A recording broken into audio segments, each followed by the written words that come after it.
Welcome back, everyone. I'd like to share James 5 verse 11 with you today. It says, "Behold, we count them happy that endure.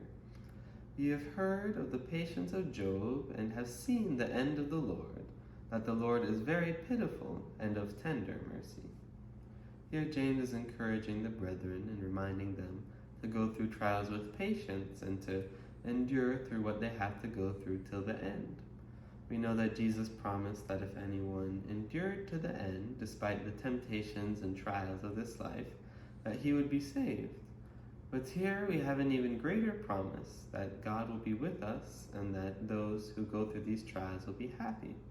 We know many stories throughout the Bible and even through history of the martyrs and even those who were persecuted for their faith, that they were happy and that they were still clinging to God even through their trials because God was with them and they felt the presence of God even as they were being punished. And they knew that they had the promise and reward of a greater future and a greater life ahead of them.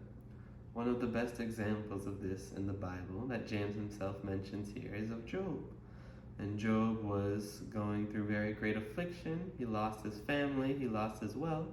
But despite it all, he said that he knew his Redeemer lived and that he himself would see him. And even though he questioned God, he never lost his faith. And then we can see that God rewarded him, that God ended up blessing him, not because God owed him anything, but God restored, because of his great mercy, all that Job had, and even more, and multiplied it. And though he rebuked Job for his questioning, he still came and spoke to him to try to help him to understand where he was wrong.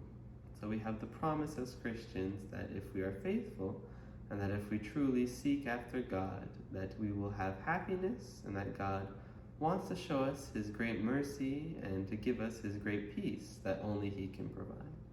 So as we go through trials or difficulties, let us remember and cling to the mercy of God.